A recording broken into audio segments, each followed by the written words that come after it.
अध्याय 4 ज्ञान कर्म संन्यास योग। नमस्ते। इस दस्तावेज में भगवत गीता के चौथे अध्याय ज्ञान कर्म संन्यास योग को 7 आसान हिस्सों में बांटा गया है। हर हिस्से में एक दिलचस्प शुरुआत, हुक, आसान भाषा में समझाई गई बात, जरूरी शब्दों के सीधे मतलब, मुख्य बातें और इस भाग से सीख दी गई है, ताकि चाहे तुमने मूल श्लोक पहले कभी न पढ़े हों, फिर भी पूरी बात आराम से समझ आ जाए। भाग 1, वो रहस्य जो पीढ़ियों से चला आ रहा था। चौथे अध्याय की शुरुआत में कृष्ण अर्जुन से कहते हैं कि जो कर्म योग यानी फल की चिंता छोड़कर सही काम करने की कला वो उसे सिखा रहे हैं, वो कोई नई बात नहीं है। ये ज्ञान उन्होंने सबसे पहले सूर्यदेव को दिया, सूर्य ने अपने बेटे मनु को दिया और मनु ने आगे राजा इक्ष्वाकु को सौंपा। यानी ये एक गुरु शिष्य परंपरा, नॉलेज एक के बाद एक भरोसेमंद लोगों तक पहुंचना से चलता आ रहा ज्ञान है। लेकिन फिर क्या हुआ? समय के साथ जैसे जैसे लोग आलसी होते गए और सही गुरु मिलना मुश्किल होता गया, यह ज्ञान धीरे धीरे लोगों के बीच से खो गया। कृष्ण कहते हैं कि वो आज ये वही पुराना योग अर्जुन को फिर से बता रहे हैं, क्योंकि अर्जुन सिर्फ एक योद्धा नहीं, उनका सच्चा भक्त और प्रिय मित्र भी है। यहां अर्जुन को शक होता है, आप तो मेरी उम्र के हैं, अब भी पैदा हुए हैं, और सूर्यदेव तो लाखों साल पुराने हैं, आपने उन्हें कैसे सिखाया? यह सवाल अगले भाग की नींव बनता है, जहां कृष्ण अपने असली दिव्य स्वरूप का राज खोलते हैं। यह योग पुराना है, अविनाशी है, पर समय की धूल में खो गया था। आज मैं इसे फिर तुम्हारे लिए जिंदा कर रहा हूं, क्योंकि तुम मेरे भक्त और सखा हो। मुख्य बातें, यह ज्ञान सूर्य से मनु और मनु से राजा इक्ष्वाकु तक परंपरा से आगे बढ़ा। समय के साथ सही गुरु शिष्य कड़ी टूटने से यह ज्ञान लुप्त हो गया। कृष्ण इसे अर्जुन को इसलिए बता रहे हैं क्योंकि वह भक्त और सखा दोनों है। अर्जुन को कंफ्यूजन होता है, कृष्ण का जन्म तो हाल का है, फिर सूर्य से बात कैसे हुई? इस भाग से सीख, कोई भी कीमती ज्ञान अगर सही तरीके से आगे न बढ़ाया जाए तो पीढ़ियों में खो सकता है, चाहे वो पारिवारिक सीख हो या स्किल। सच्चा ज्ञान उसी को मिलता है जो सच में जुड़ा हुआ और समर्पित, कमिटेड हो। सिर्फ जिज्ञासु होना काफी नहीं। सवाल पूछने से मत डरो, अर्जुन का शक ही अगली गहरी सीख का दरवाजा खोलता है। भाग 2, भगवान आखिर जन्म क्यों लेते हैं? कृष्ण समझाते हैं, वो खुद जन्म मृत्यु से परे हैं, सारे जीवों के असली मालिक ईश्वर हैं। फिर भी जब चाहें अपनी योग्य माया, अपनी खुद की दिव्य शक्ति जो असलियत पर एक पर्दा डाल देती है, के जरिए शरीर धारण कर लेते हैं। यानी उनका जन्म मजबूरी में नहीं, अपनी मर्जी और मकसद से होता है। और मकसद क्या है? कृष्ण साफ कहते हैं, जब जब धर्म, सही जीने का तरीका, कर्तव्य कमजोर पड़ता है और अधर्म, गलत, स्वार्थी रवैया ताकतवर हो जाता है, वो खुद को प्रकट करते हैं। साधु संत जैसे अच्छे लोगों की रक्षा के लिए, बुरे लोगों के विनाश के लिए और धर्म को फिर से सही जगह पर बिठाने के लिए, हर युग में, बार बार। इसके बाद एक बहुत प्यारी बात कहते हैं, जो इंसान कृष्ण के इस जन्म और कर्म के पीछे का सच, कि ये सब दिव्य और सोचा समझा है, किसी मजबूरी का नतीजा नहीं, ठीक से समझ लेता है, वो मरने के बाद फिर से जन्म नहीं लेता, बल्कि सीधा कृष्ण को ही प्राप्त हो जाता है।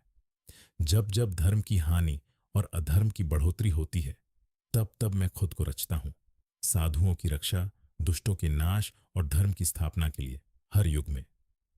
मुख्य बातें, कृष्ण जन्म मृत्यु से परे हैं, फिर भी अपनी योग माया से अवतार लेते हैं। अवतार लेने के 3 मकसद, अच्छे लोगों की रक्षा, बुरे लोगों का नाश, धर्म की पुनर्स्थापना।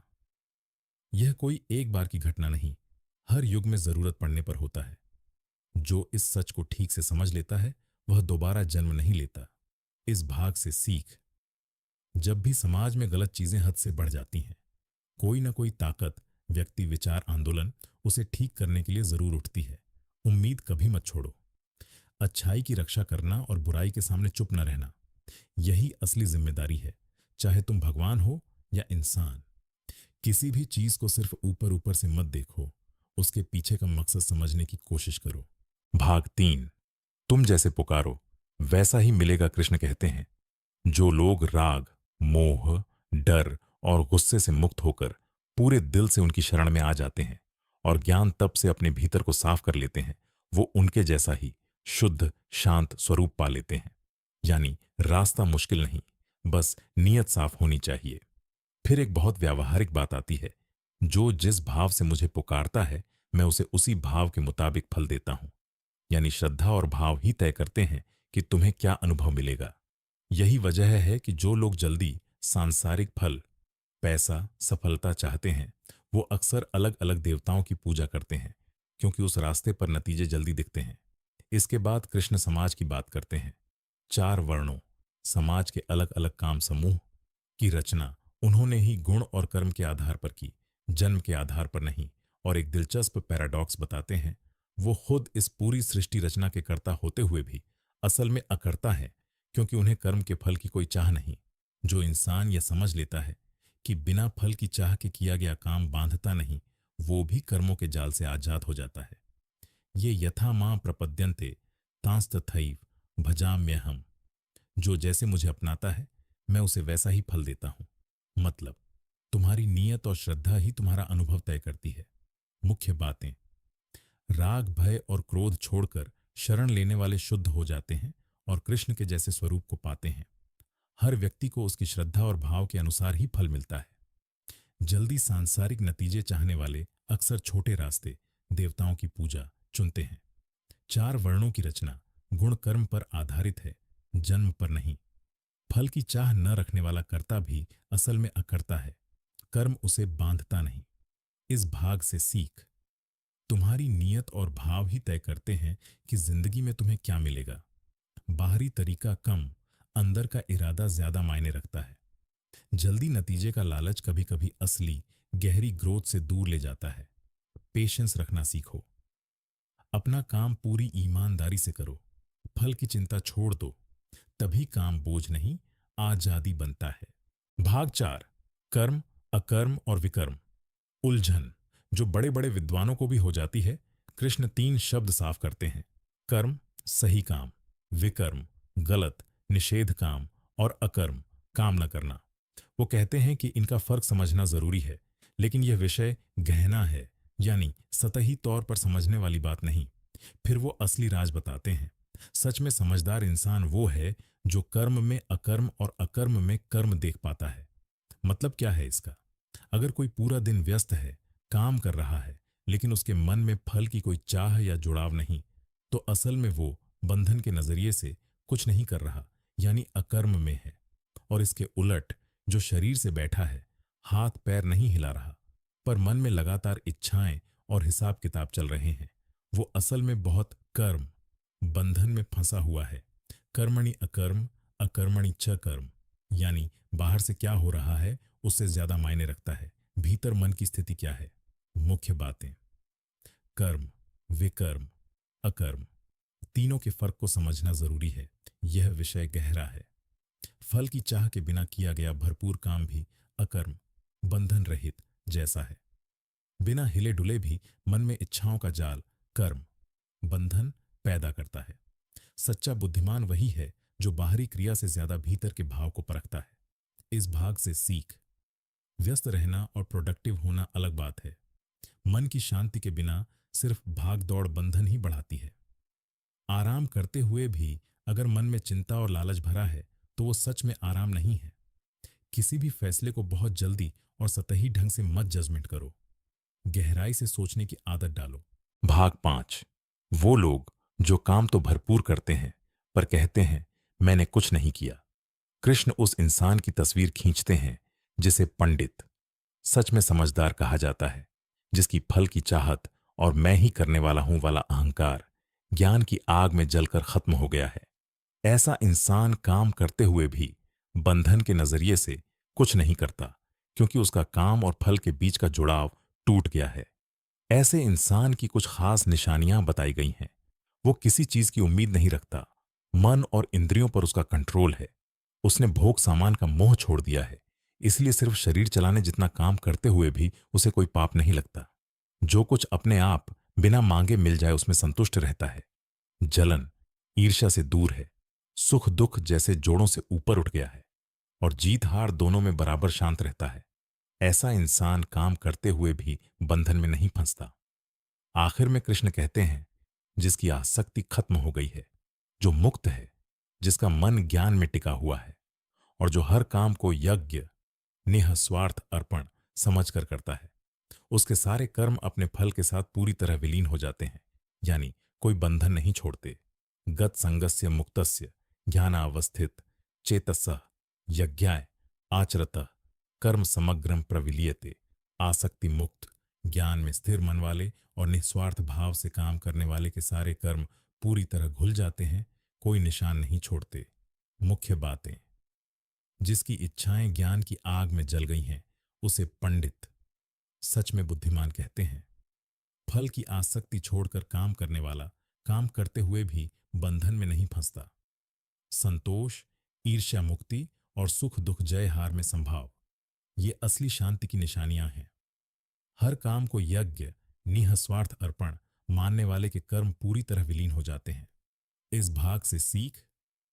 नतीजे को लेकर ओवरथिंकिंग छोड़ो, अपना सर्वश्रेष्ठ काम पर ध्यान लगाओ, बाकी अपने आप संभल जाता है। जो अचानक मिल जाए उसमें खुश रहना सीखो, हर वक्त ज्यादा की दौड़ में मत रहो।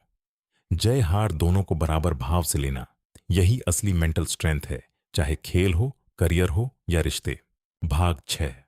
यज्ञ सिर्फ हवन कुंड नहीं, रोजमर्रा की जिंदगी का एक तरीका। सबसे पहले कृष्ण एक गहरी बात कहते हैं, जिसका मन ब्रह्म परम सत्य में टिका है, उसके लिए अर्पण की क्रिया, अर्पण की चीज, अग्नि और अर्पण करने वाला सब कुछ ब्रह्म ही है। यानी पूरी तरह जुड़े हुए इंसान के लिए हर काम पूजा जैसा बन जाता है। फिर वो कई तरह के यज्ञों की एक लिस्ट देते हैं।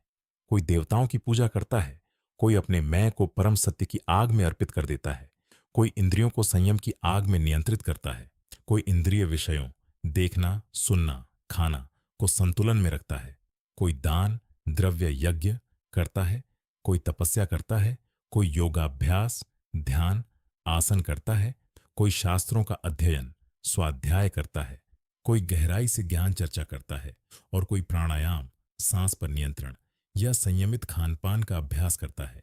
मतलब साफ है, दान देना, अनुशासन रखना, सीखना, मेडिटेशन करना, खाने पीने में संयम रखना, ये सब अलग अलग यज्ञ ही हैं, बशर्ते भाव सही हो। कृष्ण कहते हैं, जो यज्ञ ही नहीं करता, यानी कुछ भी निःस्वार्थ भाव से अर्पित नहीं करता, उसके लिए यह दुनिया भी सुखद नहीं, तो अगली दुनिया की बात ही क्या। आखिर में वो कहते हैं, ये सब यज्ञ कर्म से ही उठे, पैदा हुए हैं, और यह समझकर तुम मुक्त हो जाओगे। श्रेयान द्रव्यमयात यज्ञात ज्ञान यज्ञ परंतप। हे अर्जुन, सामान संपत्ति वाले यज्ञ से ज्ञान यज्ञ बहुत श्रेष्ठ है, क्योंकि हर काम आखिर में ज्ञान में ही पूरा होता है। अगले भाग में इसका विस्तार है। मुख्य बातें। ब्रह्म में टिके मन के लिए हर अर्पण क्रिया, अर्पण वस्तु, अग्नि और अर्पणकर्ता सब ब्रह्म ही है। दान, तप, योगाभ्यास, स्वाध्याय, ज्ञान चर्चा, प्राणायाम, संयमित भोजन सब अलग अलग रूप के यज्ञ हैं। जो कुछ भी निःस्वार्थ भाव से अर्पित नहीं करता, उसके लिए यह जीवन भी सुखद नहीं बनता। ये सारे यज्ञ कर्म से ही उत्पन्न होते हैं। यह समझना मुक्ति की दिशा में पहला कदम है। इस भाग से सीख। रोजमर्रा के छोटे छोटे अनुशासन, समय पर सोना, संयमित खाना, थोड़ा पढ़ना भी सही भाव से करो तो साधना बन जाते हैं। सिर्फ अपने लिए जीने के बजाय कुछ हिस्सा हमेशा दूसरों के लिए, सीखने के लिए या आत्म सुधार के लिए निकालो। निःस्वार्थ अर्पण की भावना जिंदगी को मतलबी, पर्पजफुल बनाती है। सिर्फ लेने की सोच उसे खाली कर देती है। भाग 7। ज्ञान, वो आग जो सब कुछ भस्म कर देती है। कृष्ण कहते हैं, दान धन वाले यज्ञ से ज्ञान यज्ञ बहुत श्रेष्ठ है, क्योंकि बाकी सारे कर्म आखिर में ज्ञान में ही जाकर पूरे होते हैं। ज्ञान पाने का तरीका भी बताते हैं। किसी सच्चे गुरु के पास जाओ, विनम्रता से उनकी सेवा करो, सही सवाल पूछो। वो तत्व को जानने वाले लोग तुम्हें सिखाएंगे। एक बार सच में समझ आ जाए तो दोबारा भ्रम, मोह में नहीं पड़ोगे, और तुम्हें हर जीव अपने भीतर और भगवान में एक जैसा दिखने लगेगा। फिर एक बहुत उम्मीद देने वाली बात कहते हैं, चाहे तुम दुनिया के सबसे बड़े पापी ही क्यों ना हो, ज्ञान की नाव से तुम पाप संसार को पार कर ही जाओगे। जैसे जलती आग ईंधन को राख कर देती है, वैसे ही ज्ञान की आग सारे कर्मों को भस्म कर देती है। इस दुनिया में ज्ञान जैसा पवित्र कुछ भी नहीं, और जो योग में लगा रहता है वो समय के साथ अपने ही भीतर इसे पा लेता है। लेकिन एक चेतावनी भी है, श्रद्धा रखने वाला, इंद्रियों पर संयम रखने वाला ही ज्ञान पाता है और जल्दी ही परम शांति को प्राप्त करता है। जबकि अज्ञानी, बिना श्रद्धा वाला, हमेशा शक करने वाला इंसान बर्बाद हो जाता है। उसके लिए न यह लोक सुखद है, न परलोक, न ही कोई सुख। और आखिर में कृष्ण अर्जुन से सीधे कहते हैं, अज्ञान से पैदा हुए इस मन के शक को ज्ञान की तलवार से काट दो, योग का सहारा लो और खड़े हो जाओ, यानी एक्शन में आ जाओ। यथा धांसी समिद्धोग्नि भस्मसात कुरुते अर्जुन, ज्ञानाग्नि सर्वकर्माणि भस्मसात कुरुते। तथा जैसे जलती आग ईंधन को राख कर देती है, वैसे ही ज्ञान की आग सारे कर्मों को राख कर देती है। छिंदवा एनम संशयम योगम आतिष्ठ उत्तिष्ठ भारत। अपने मन के शक को ज्ञान तलवार से काटो, योग अपनाओ और खड़े हो जाओ। चौथे अध्याय का यही आखिरी और सबसे जोरदार मैसेज है। मुख्य बातें। ज्ञान यज्ञ सबसे श्रेष्ठ है क्योंकि हर कर्म अंत में ज्ञान में जाकर पूरा होता है। ज्ञान पाने का तरीका, सच्चे गुरु के पास जाओ, सेवा करो, सही सवाल पूछो। ज्ञान की आग सबसे बड़े पापों और सारे कर्मों को भी भस्म कर सकती है। श्रद्धा और संयम वालों को ज्ञान मिलता है, शक करने वाले बर्बाद हो जाते हैं। अध्याय का अंतिम संदेश, शक को काटो, योग अपनाओ, खड़े हो जाओ। इस भाग से सीखना कभी बंद मत करो और सही गुरु, मेंटर, सलाहकार खोजने में संकोच मत करो। मन में बैठे शक और कंफ्यूजन को ज्यादा देर मत पालो, सही जानकारी और स्पष्टता से उन्हें काटो। गलतियां कितनी भी बड़ी क्यों ना हो, सही समझ और बदलाव की कोशिश से हमेशा एक रास्ता बचा रहता है। ज्ञान मिलने के बाद रुकना नहीं, एक्शन में आना ही गीता का असली पैगाम है। समापन। पूरे अध्याय की एक लाइन सीख। चौथा अध्याय हमें यही सिखाता है, काम से मत भागो, बस उसे सही भाव, निःस्वार्थ, फल की चाह के बिना से करो और ज्ञान को अपनी सबसे बड़ी ताकत बनाओ, क्योंकि वही हर शक और हर बंधन को काट सकता है।